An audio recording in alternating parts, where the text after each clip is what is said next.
ജപ്പാനെതിരെ Brazil ഇറങ്ങുമ്പോൾ goal പോസ്റ്റിന് മുന്നിൽ നിൽക്കുന്ന അലിസൺ ബക്കർക്കറിയാം ലോകകപ്പ് ചിലപ്പോൾ ഒരു സെക്കൻഡിലാണ് തീരുമാനിക്കപ്പെടുന്നത്.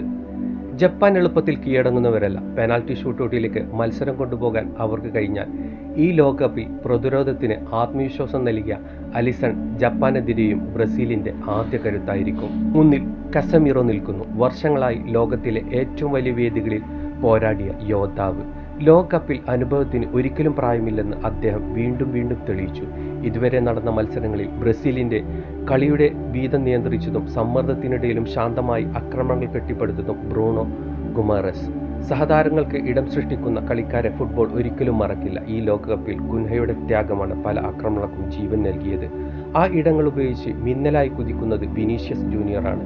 ബ്രസീലിന്റെ ആക്രമണത്തിന്റെ മുഖമായി മാറിയ വിനീഷ്യസിനെ തടയാൻ മാത്രമേ ജപ്പാന് ശ്വാസം വിടാനാകൂ. ഒരു അവസരം കിട്ടിയാൽ ജീവിതം തന്നെ മാറ്റിമറിക്കാമെന്ന വിശ്വാസവുമായി കാത്തിരിക്കുന്ന യുവ ബ്രസീലിയൻ താരം റയാൻ.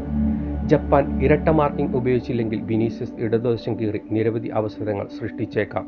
ബ്രസീൽ ആദ്യ ലീഡ് നേടിയാൽ മത്സരം വരുതിയിലാകും. എന്നാൽ ജപ്പാൻ ആദ്യം ഗോൾ നേടിയാൽ അവർ പ്രതിരോധം കൂടുതൽ ശക്തമാക്കി ബ്രസീലിനെ സമ്മർദ്ദത്തിലാക്കാൻ ശ്രമിക്കും.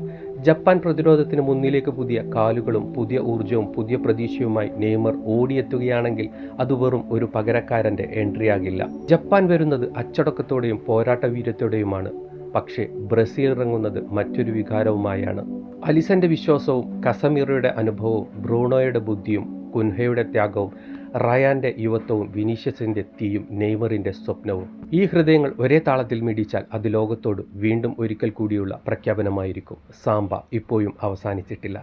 ആറാമത്തെ നക്ഷത്രം ഇപ്പോഴും ബ്രസീലിനെ വിളിച്ചുകൊണ്ടിരിക്കുന്നു.